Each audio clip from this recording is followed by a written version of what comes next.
Guys, કેમ છો? મજામાં ને? હું છું તમારી હીર ફ્રોમ હિરકી દુનિયા. મારું ક્રિસમસનું વેકેશન ચાલુ થઈ ગયું છે તો આપણે તો સાવ નવરા થઈ ગયા છીએ અત્યારે. તો મને મમ્મીએ બે ઓપ્શન આપ્યા. તારે ટેબલ્સ લર્ન કરવા છે કે પછી કંઈક ક્રિએટિવ કરવું છે? તમને તો ખબર જ છે, સ્ટુડન્ટ થઈને તમે કોઈ દિવસ ટેબલ્સ કરવાનું નહીં ચૂનો. આપણે તો હંમેશા ક્રિએટિવ જ થવાનું છે. તો હા ગાઈસ, આજે આપણે કરવાના છીએ લેપન આર્ટ. લેપન આર્ટ મને કંઈક કામ આવે તેથી આપણે નેમ પ્લેટ બનાવી છે. તો ચલો શરૂ કરીએ. અહીંયા આપણે વ્હાઈટ કલર લઈ લીધો છે.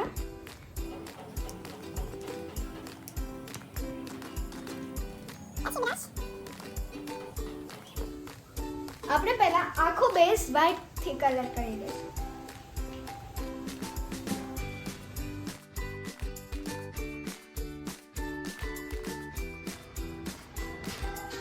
તો અહીંયા આપણું એક લેયર બેઝનું થઈ ગયું છે.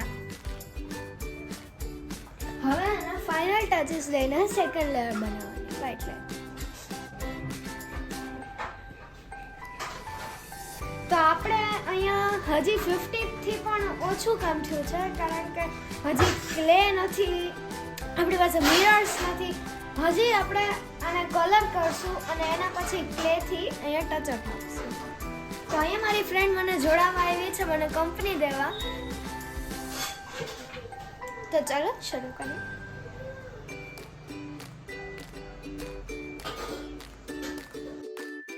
તમને કહેતા જ ભૂલી ગઈ કે મેં અત્યાર સુધીમાં કેટલું કામ ફિનિશ કર્યું છે.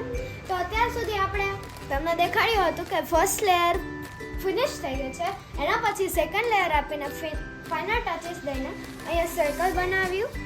એના પછી અહીંયા બધી લાઇનિંગ્સ કરી અને આપણું નેમ પ્લેટનું નામ છે ઓમ નમો નારાયણ ત્રિવેદીસ.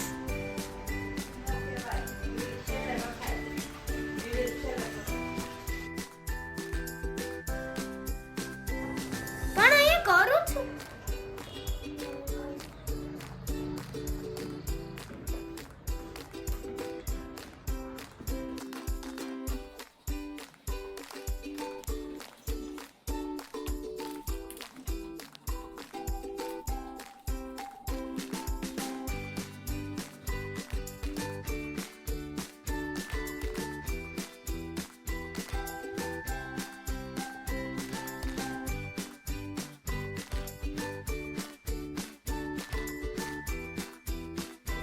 તો હવે અમારા ફ્લાવરમાં પિંક કલરનું પેઇન્ટિંગ બાકી છે અને હવે એટલું જ બાકી છે. અહીંયા મિરર્સ ચોંટાડવાના છે જે બહુ ઇમ્પોર્ટન્ટ છે લેપન આર્ટમાં.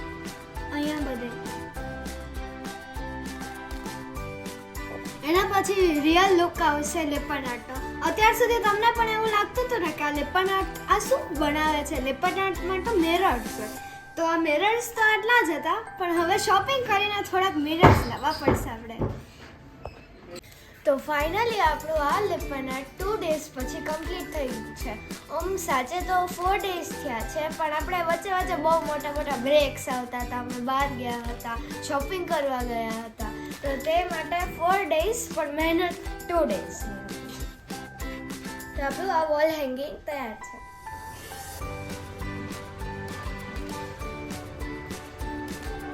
આઈ હોપ કે તમને આ લેપન આર્ટ ગમ્યું હશે. તો અહીંયા જ આ વિડીયો અહીંયા સમાપ્ત થાય છે અને મારા નવા વિડીયોઝ જોવા માટે મારી ચેનલને સબસ્ક્રાઇબ કરો અને આ વિડીયોને લાઈક કરો.